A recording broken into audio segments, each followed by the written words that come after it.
বাংলাদেশের গ্রামীণ অঞ্চলে এখনো অন্যতম একটা বড় সমস্যা হচ্ছে যৌতুক প্রথা। আর এই যৌতুক প্রথা নিয়ে আমাদের রবীন্দ্রনাথ ঠাকুর খুবই একটা সুন্দর গল্প লিখেছেন, সেটা হচ্ছে অপরিচিতা।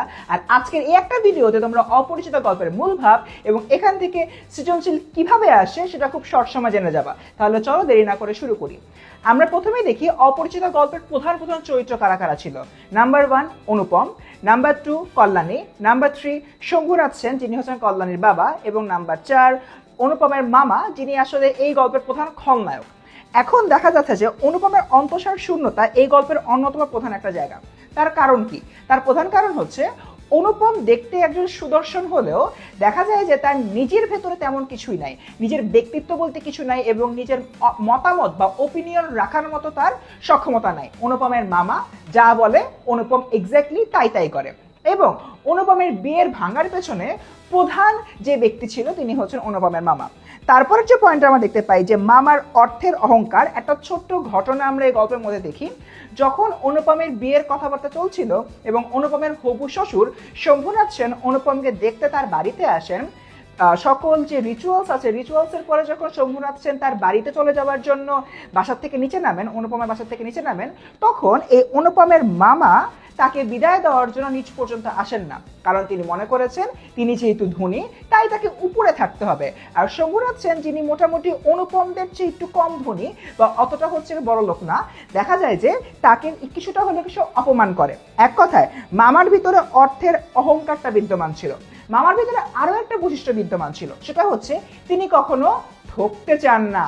এই জন্য দেখা যায় যে অনুপমের যে বিয়েটা হয়, বিয়ের সময় অনুপমের শ্বশুর কি পরিমাণ অলংকার কল্যাণীকে দিয়েছিল সেটা মাপার জন্য তিনি স্যাকরা বা যারা হচ্ছে স্বর্ণ পরীক্ষক তাদেরকে নিয়ে গিয়েছিলেন, এবং এতে করে দেখা যায় যে অনুপমের হবু শ্বশুর বা শম্ভুনাথ সেন মারাত্মকভাবে অপমানিত বোধ করেন।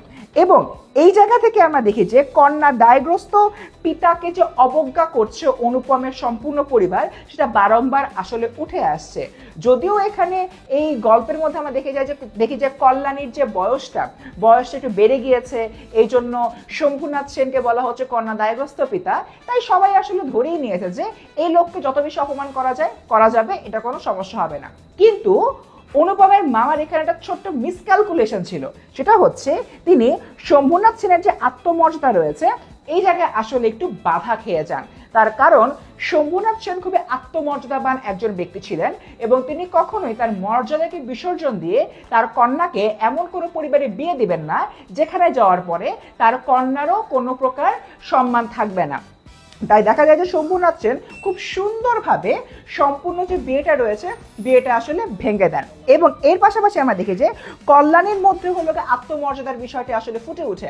দেখা যায় কল্যাণীও কিন্তু তার জায়গা থেকে আর এই বিয়েটা করেন না, এবং সে নিজেকে দেশ সেবায় ব্রতী হওয়ার জন্য গড়ে তুলেন। এবং at the end of the day কল্যাণীর সাথে অনেক বছর পরে কোনো এক ট্রেন যাত্রায় অনুপমের দেখা হয়, এবং অনুপম যখন কল্যাণীর সাথে জিনিসটা মিটমাট করে নিতে চায় তখন কল্যাণী বলে যে না, সে আসলে এখন দেশ সেবায় ব্রতী হয়েছে, দেশ মাতৃকার জন্য তিনি আসলে কাজ করবেন। এক কথায় কল্যাণীর মধ্যেও কিন্তু আমরা একটি আত্মমর্যাদার বিষয় দেখতে পাই। তো স্টুডেন্টস, খুবই শর্ট সময় কিন্তু আমরা এই অপরিচিত গল্পের যে মূল ভাবটা রয়েছে মূল ভাবটা শিখে ফেললাম। এবার চলো আমরা একটা ছোট্ট উদ্দীপকের প্রেক্ষাপট থেকে চিন্তা করি। ধরে নিলাম লামিসা নামের একজন মেয়ে, তার হচ্ছে গিয়ে দ্রুতই হলো গিয়ে বিয়ে হবে, এবং বিয়ের সময় দেখা যাচ্ছে যে বরপক্ষ প্রচুর পরিমাণে যৌতুক চাচ্ছে, এবং যখন যৌতুক চায় তখন যিনি বর ছিলেন তিনি আসলে এটার বিরোধিতা করেন। তো এরকম একটা জায়গা থেকে গ নম্বরের প্রশ্ন আসতে পারে, উদ্দীপকের কোন বিষয়টির সাথে আমাদের অপরিচিত গল্পটি সাদৃশ্যপূর্ণ? উত্তর হচ্ছে যৌতুক প্রথার সাথে।